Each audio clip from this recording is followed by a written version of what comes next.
From getting your first 300% crit damage Cold Heart, to regeneration set solo god champions that basically cannot die. What is up guys, this is Cobb. We're going to be talking all about artifacts in this video, artifact storage, what artifacts you should be keeping and upgrading, how to upgrade those artifacts, and how to just build an artifact collection that's absolutely stonking without wasting a stupid amount of silver and being efficient with the resources on your account. This is the ultimate artifact guide of 2025. Then maybe we've got to do like an artifact cleanse guide as well, because for God's sake, my storage is almost overflowing again. Two extremely rapid fire ground rules to just mention right off of the very get-go is that percentage stats are always a billion times better than flat stats on your gear. This is particularly important, of course, for gloves and chests, and even in some cases boots, where you're looking for percentage stats as the main stats, whereas with boots, the only exception to the rule is, of course, rolling speed on your boots. 99% of the time is going to be the most preferable stat for you to roll on. Rule number 2 is that speed is king. I mean, this is basically the best stat in the game on almost every single champion in the game, and even your nukers that are going to be running a little bit slower with crit damage gauntlets and that kind of thing are really looking for at least, 170 speed at a bare minimum on your nukers. And rule number 3 is try to match the stats on your gear to what the set is all about, right? For example, the Savage set right here, you ignore 25% of enemy defense. Well, this is a nuker set, meaning you're looking for crit rate, you're looking for crit damage. You might be looking for things like attack percent. You can also have HP percent for HP-based nukers, or defense percent of this chest plate here, for example. Could be fine on a defense-based nuker, but by and large, crit rate, crit damage, bit of speed rolls, you got yourself some good Savage gear. Whereas the likes of Perception, kind of obvious, but you got to be willing to put your Perception gear on your accuracy requiring support champions for the most part. You're looking for accuracy and speed rolls on your Perception gear primarily. But you can also, if you can stack like a triple crit rate roll or a triple crit damage roll or something on a Perception piece, you could hypothetically put it on a nuker who also needs accuracy as well. But enough talk, man, enough general rules. Let's get to the actual process, man, of changing the way that you look at your artifacts. Completely, man. Right after I remind you all about the beginner promo link that is down below at the top of the description box, man, make sure to use my beginner link if you're ever looking to set up a new Raid Shadow Legends account, man. That link down below is the best possible way to get it done. Sign up using that link, man, for all of the freebies that you see on screen right now. We're talking a free start at Legendary Champion. You can input beginner promo code Demon Slayer to get your hands on Thorlin on day 1 of your new account as well. And yeah, all kinds of free epic champions as you level up your account. But it all starts by creating that new account using my beginner link down below. Okay, so a CVC or a gear enhancement event has begun. You're ready to start rolling up some of your gear. You should only ever be doing this during CVC or gear enhancement, by the way, so that you're clocking in some free event points as you go. Don't just be upgrading stuff willy-nilly. Now, what you want to be doing is upgrading 4 levels at a time. You can go up to upgrade to level 8 if you've got plenty of silver to work with and you don't mind a couple of the rolls going a bit skew with. It's totally fine to roll up 8 at once in my book, and just to save yourself a little bit of time. And all you're doing here is you're exploring how the item is rolling, right? You're paying attention to where the rolls go, and you're making sure that you don't roll into, for example, a bunch of flat attack on this piece of gear right here. That would basically bomb this piece of equipment unless you can re-roll it with like a Chaos Ore or something, which we'll get into Chaos Ores later on in this video. But for now, we're just talking about exploring your rolls and just trying to roll into generally good stats by feeding in upgrades, either 4 or like 8 rolls at a time like this. Now, what you're looking for when you roll up a piece of equipment like this is you are looking to specialize a piece of gear. You're really trying to land multiple rolls into the same stat. Ideally, a super high priority stat for building out champions in lethal gear, for example, like crit rate. If we get a double or triple roll into crit rate, we've got a very, very good piece of gear. One of the worst things that can happen with a piece of gear, and it can still be a decent piece of gear, is if all of your rolls kind of mix up and sort of spread out. For example, on this piece of headgear right here, that's exactly what happened, right? This piece of lethal helmet, I would have been happy with a double crit rate roll and a bit of speed. I would have been very, very happy with a triple crit rate roll and none of the other stats. That would have been actually fine, a pretty usable helmet. I would have even been happy with a double speed and a single crit rate roll. Having one roll in each of these makes it so that, yeah, where am I going to use this helmet? It's not really specialized for any particular use. And I'm going to be choosing like a double crit rate roll helmet or like a bit of crit rate, a bit of crit damage helmet over this lethal helmet basically every time. And even though I'm holding on to it because I'm a sore loser, I don't expect to be using that helmet anytime soon. Another good example is a helmet like this, right? We've got a lethal helmet right here that right now, it's got a big old stat spread. It's got a bit of crit rate up for grabs, but then it's got a mix of attack percent and HP percent, right? The worst thing that could happen when I upgrade this helmet, which I'm going to start doing right now, is a stat spread between attack percent and HP percent. That, oh my god. Okay, the worst thing that could happen is a lot of defense rolls because it's flat defense. But a really bad thing that could happen is a stat spread on this. Why? Well, if we get a bit of crit rate, a bit of attack percent, and a bit of HP percent, who am I using that helmet on, bro? Like, I want a lot of crit rate on this, then I can use it on basically anybody. If I get a bit of crit rate and a bit of attack percent, okay, I can use it on like an attack-based nuker. But if I get a mix, what the hell do I do with it then? Like, it's not going to be particularly good for anybody. Again, if I like double crit rate roll and double HP percentage roll, got me getting the worst stat spread that could possibly, like, imaginable right here with no crit and a mix of all stats. Where am I using this item? I'm not going to use it on an HP-based nuker because it's only one roll in HP percentage. I'm not going to use it in attack-based nuker because it's only one roll in attack percent. I don't want to really use it on any nuker because it missed all of the crit rate rolls. So you see what I mean, right? This is a piece of gear that has kind of bombed, even though it rolled into some good stats. It's not really specialized for any kind of champion type that exists inside of Raid. And so that's what you're doing when you are, oh god, we got another example here. This could do exactly the same thing, man. So let's see where these go. I'm going to go ahead and throw 8 levels into this. And this is what I mean by when your stats spread out like this. This is so bad. When your stats spread out like this, you kind of struggle to find a champion to put this piece of gear on. It's not that it's unusable, by no means. Like, I could equip this on an attack-based nuker. Okay, fine, we get a bit of extra defense. Can be useful in things like Hydra for keeping your champion alive. But I'd much rather it was just a double attack, double crit rate roll, or like a triple crit rate roll or something like that, you know? But even just forgetting about specializing gear for just a moment, that's even just a little bit more advanced. You might just be at a place on your account where you're just trying to dodge bad stat rolls, right? Resistance rolls, for example, on a lethal piece of gear, when I have crit rate, crit damage up for grabs, are devastating, right? Really, really bad, man, to be rolling into resistance. And so this is what exploring your gear is all about. And you're really desperately trying to, like, by rank 12, you should know if a piece of gear is worth rolling up to 16. This piece of gear right here, bombed, gone, in the bin. A double resistance roll is just not gonna cut it. Like, I would have accepted basically any kind of stat spread on that, anything but a double resistance roll or worse. And again, you're paying attention to trying to match the stats on your gear to whatever your set has going on and what kind of champion you want to equip that set on. This will come up later on in again in the video, by the way, trying to specialize pieces of gear, trying to make a gear a perfect fit for a certain champion type, rather than kind of like a jack of all trades but master of none.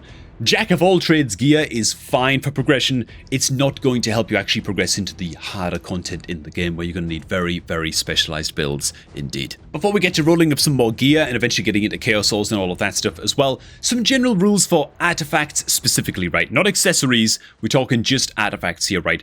Starting with gauntlets, you're basically looking for crit damage as the main stat on almost all of your damage dealer champion gauntlets. There are some exceptions to the rule. Champions like Ninja might just want to go with crit rate gauntlets and focus on speed, and you'll see that often with champions who are like HP burn activators and maybe even some poison activators in the game can go with crit rate gauntlets and focus more on speed, high accuracy, but just very, very high speed and getting off their HP burn activation more and more often. Whereas a damage dealer like He-Man, yeah, we're just going to throw crit damage gauntlets on him and hit people very, very hard, and that's it. Crit damage gauntlets are like the golden stat for your nukers. When it comes to your support type champions, and basically every other champion type that's not a damage dealer in the game, you're looking for either HP percent or defense percent, and you are basically looking for those speed and accuracy substat rolls on these more often than not. But HP percent, defense percent are going to be your main stats on your gauntlets. Certain champions and certain support champions in the game, especially healers, have a lot of skills that where they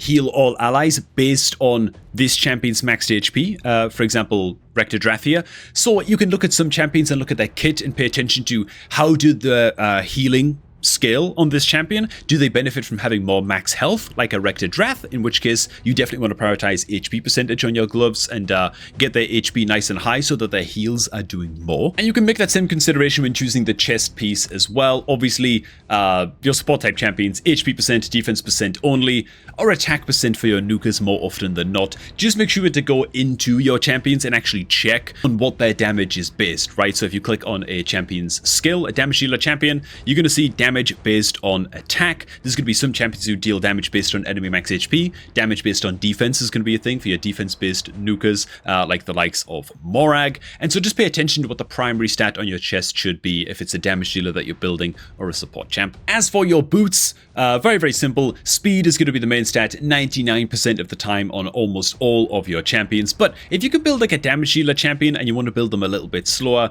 you can get away with the likes of, using Candleguard as an example, of course, you can get away with just, of course, having a percentage stat on your boots as well, particularly for damage dealers, because they tend to not mind being a little bit slower, but try to make sure you're hitting at least like 165, 170 speed, even on your slower damage dealers. You don't want them moving glacially slow. And this is going to be more of a consideration, like if you're in the early game, you're not really going to have this choice. You're going to need speed as the main stat on basically all of your boots to get your champs moving.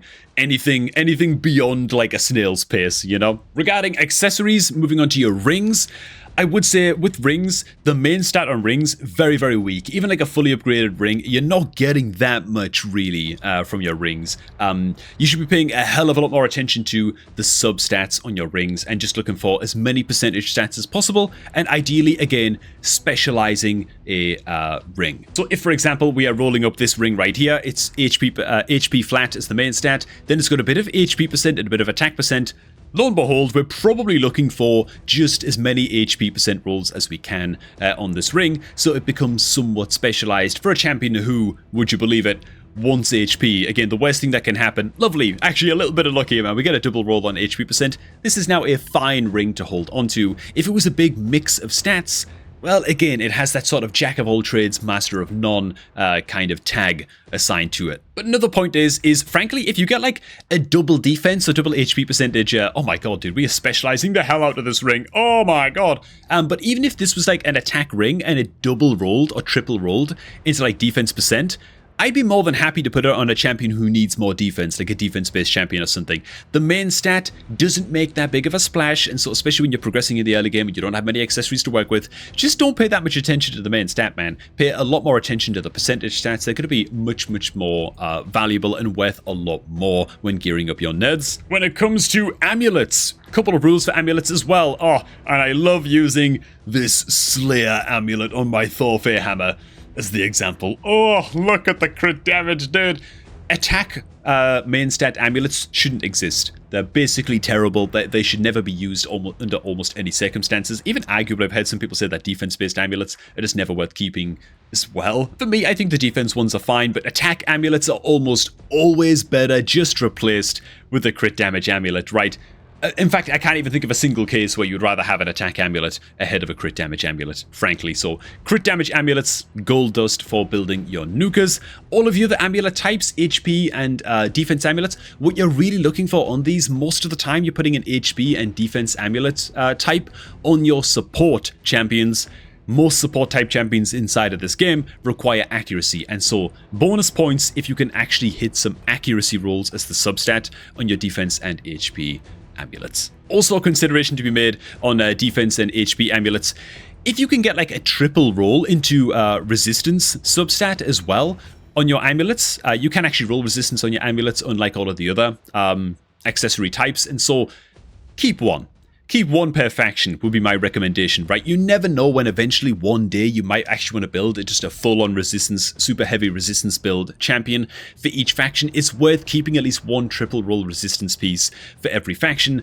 Likewise, I'd say the same thing about chest plates as well, even though I kind of forgot to touch on that when I was covering the artifacts. Keep at least one good resistance chest plate just in case, like per artifact set, so that you're ready to build out a good resistance build champ. Particularly on the likes of resistance sets and fortitude sets, right, where you're actually going to be getting a resistance set bonus as well. And finally, when it comes to banners, you're looking for basically any accuracy banner that also has speed as a substat, right? Even just a 5-star rare accuracy banner where the other stat kind of sucks, if you could just roll a little bit into speed on this sucker, it's already kind of gold dust. You know, these things are very, very precious when you're first collecting the first banners on your account. Any kind of accuracy banner is going to be good when you're just getting started, but accuracy banner with speed as a substat are going to be premium. Why? Accuracy banners are going to be going on support champions, on your debuffer champions. You want those champions to be moving a hell of a lot faster than your damage dealers and your nukers, right? And so Yeah, speed is always going to be an absolutely premium stat. Speed can only roll on banners out of all of the accessories, right? So banners are unique in that way, and so speed rolls on your banners are going to be fantastic on all banner types, really, right? Not just accuracy, but I feel like they're extra golden on your accuracy banners. Oh, and the same rule, of course, applies for every faction as well when it comes to resistance banners. Just keeping one big sweaty, 6-star resistance banner per faction so that you're ready to build out just a high resistance champion for each faction as well. Gonna be worth holding on to, probably, right? You don't lose much by just keeping it, So with all of that in mind, let's go ahead and just roll up some gear randomly. And what I'm trying to do here, is hit as many red stats as possible, as I possibly can, or to see if I can, like, double or triple roll into a bad stat. God, what we're doing here is, again, spreading our rolls, right? A lot of speed rolls would be very, very good. A lot of attack percentage rolls would be fine. Not for a righteous set though. What I would be looking to do with this if we rolled into a lot of red stats would be to rework the piece and spend a chaos ore to reshuffle the stats and try our luck at that. That weapon right now though, big old stat spread.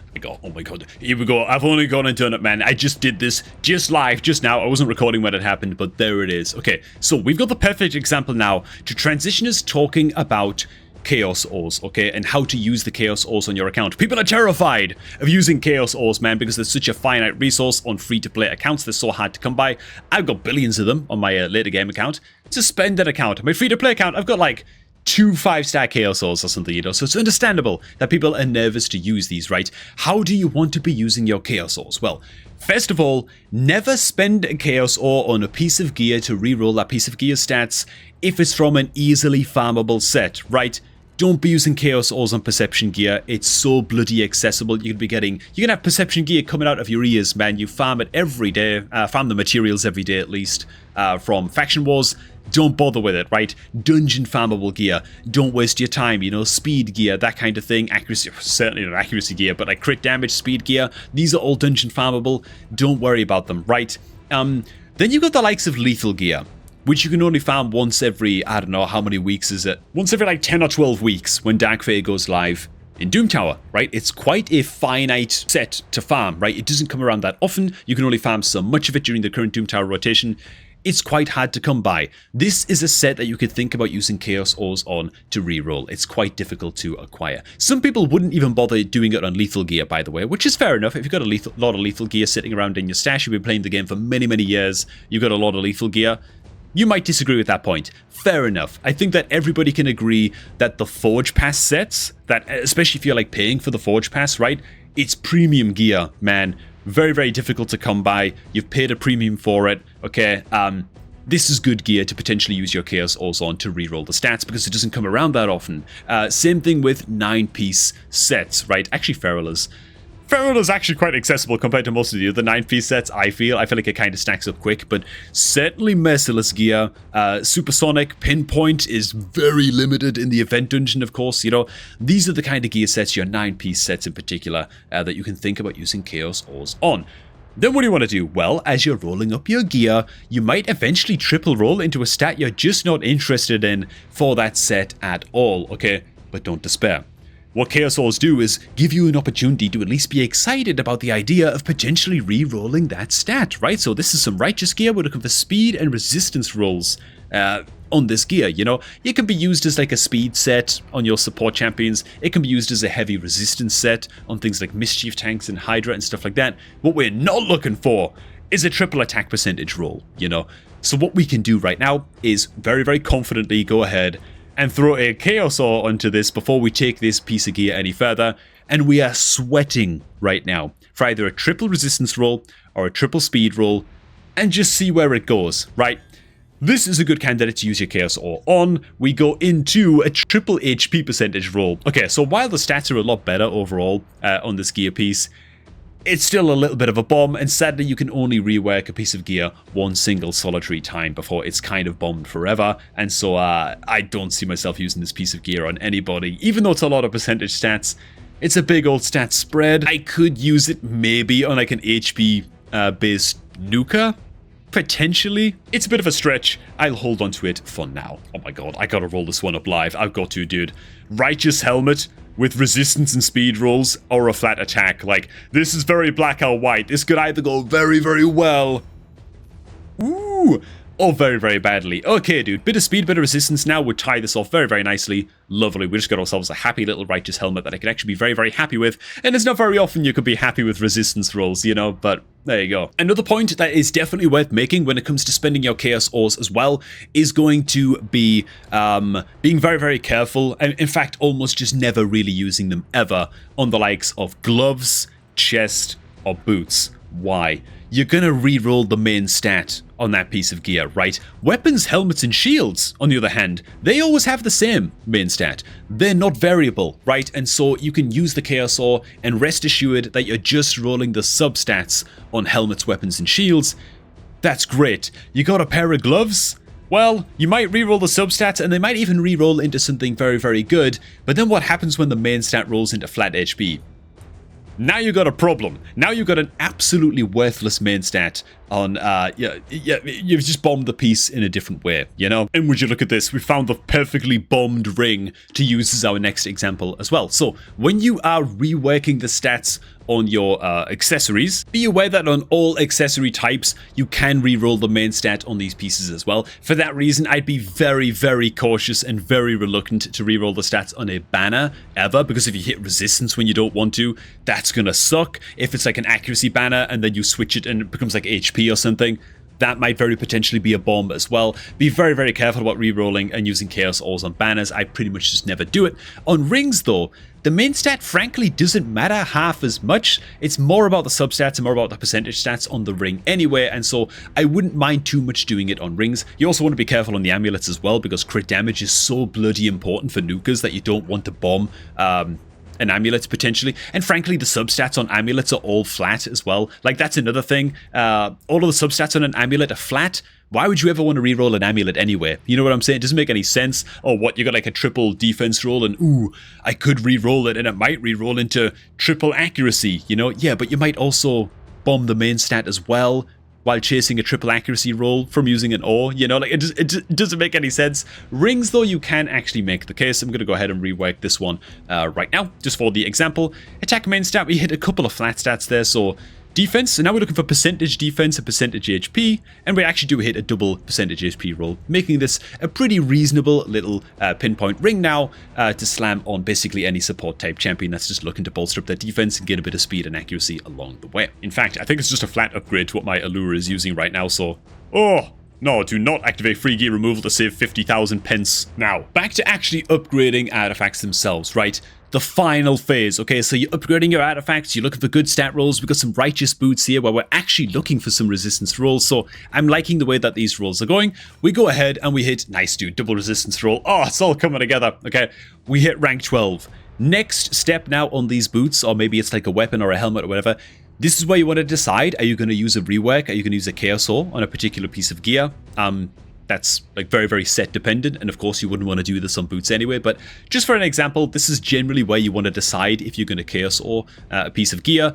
Then, if you're happy with the stats at rank 12, now it is time to pull the trigger on ascending that piece of gear and spending the 60 oil to just throw one pink star into the piece of gear and see where the pink stat goes, and this can help inform your decision on where you're going to take the piece of gear next. Are you going to go ahead and fully rank it all the way up to rank 16? You might want to do that anyway, regardless of where the pink stat goes, but still, it can help you decide if you're going to put glyphs onto the gear and stuff like that. Is it a really premium piece of gear where you roll into like speed as the pink stat on a pair of speed boots? Like, oh man, now all of a sudden that piece of gear is just going absolutely super cyan, and you probably want to invest a lot of stuff like good glyphs and stuff into the gear as well. And this is of course where if you roll just right on the stat, right, and for example crit damage gauntlets roll into a further bunch of crit damage on these gloves, like we have on the He-Man right here. Oh, I mean, you're just ascending at that point, right? You've got like some of the best pair of gloves on your account at that point, and you can be using these things forever. The only thing I will say about ascending pieces of gear like this and throwing the pink stats on gear, just throw one pink star onto the gear. At first, how you spend your chaos dust to reshuffle that piece of gear, by the way, that's totally up to you how much you want to commit. It does get more expensive every time you spend a bit of Chaos Dust. It starts off at 3, goes up to 4, 5, 6 to keep on repeating the rework attempt. And so, yeah, that's up to you how much Chaos Dust you want to put in to continue rerolling a stat. If it's a premium piece of gear, you might just want to keep on rerolling until you hit the stat that you're looking for. What I will say, though, about fully ascending a piece of gear and going all the way up to like a 6-star level of ascension, wait until there's a CVC active, okay? Wait until the clan versus clan is starting. That's giving you an idea of when I'm shooting this video. The CVC window hasn't gone away yet. There is no other time in the game where you want to be full ascending your pieces of gear. I'm pretty sure that full ascending a piece of gear during CVC awards you with about 3,500 CVC points, right? Like an epic or legendary 6-star piece of gear. You full ascend it, dump all of your oils into it to take it up to 6 stars. 3,500 points for that. Dude, that's well worth waiting for the CVC. And the same goes for spending glyphs on your gear as well. You should never really be dumping big, powerful, meaty glyphs on your gear until the CVC is up. You just get free points during CVC for glyphing your gear also. I will say another note that's very, very useful to know is when you are ascending your amulets and your accessories, really, to be honest, ascending your rings doesn't matter that much. It's not a big deal. It's just a small amount of extra flat stats anyway, and so don't sweat those too much. Switching over here to Morag's currently equipped amulet. What I will say is that when it comes to spending your chaos powders, so if I go ahead and I just ascend this ring up, this amulet up, it rolls into flat HP. Terrible, right? We're looking for crit damage on our amulets. It's so bloody important. Like, crit damage is such an important stat on your nukas in this game that trying to roll the pink stat into crit damage on your amulets is worth a hell of a lot more than like maxing out a pink stat on a ring or something for some flat HP or flat defense or whatever, you know. Rolling the crit damage as the pink stat on the amulets is premium as hell, and so this is a really, really easy way to spend your chaos powders and know that you're going to get you've actually got pretty good odds as well at hitting the crit damage, right? There's only 4 possible stats that you can hit on amulet, and so spending your purple chaos powders on this, on rerolling the stats on a crit damage amulet, looking for that crit damage substat. Oh my god, we actually hit it. Looking for that crit damage substat roll tends to be a pretty efficient way to be spending your purple chaos powders, as opposed to something like spending it on rings, which is a waste of time. But even banners as well, looking at Morag's banner right here, like, it's fine, it's defense main stat, that's their primary stat, okay, it's fine, it's good to go. It kind of doesn't matter what this thing ascends into. It's not, oh, it actually rolls into defense. Dude, these are some pretty good rolls, man, from Morag, dude. She's getting some tight upgrades here. Yeah, while you can go ahead and spend chaos powders to reroll the stats on a banner, it can be important to try and hit resistance on a resistance banner. That could be quite important for a resistance build. It can be quite important to hit accuracy on an accuracy banner. That can be a nice little bonus. It tends to not be absolutely crucial, however, and unlike amulets, you're not rolling between 4 stats on a banner, you're rolling between 5, and so your odds of hitting what you're looking for are actually just a little bit lower. And so, first and foremost, I would always recommend, if you've got limited chaos powders, you want to use it to reroll some stats on your accessories, start with the crit damage amulets first, and your best crit damage amulets on your accounts first, equipped on your best champions. Start there first, hunting for crit damage rolls, then go on to banners, rings. Forget about it. It just doesn't really matter that much. And boom, done.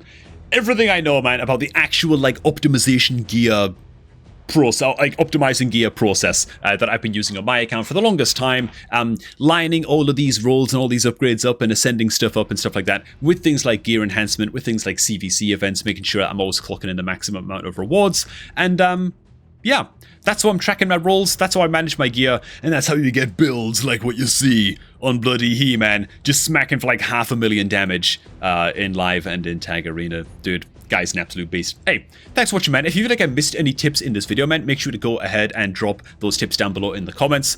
Let people know what I missed, man. Fill me in or clue me in on some tips as well that maybe I did miss out on in this video, man. I really would appreciate it. Thanks for stopping by. Hope you guys did enjoy. If you're looking to start off a new raid account, man, get that done by using my beginner promo link that is down below at the top of the video description box for the best start possible on your new raid account. And I am going to catch all of you guys just a tad bit later, man.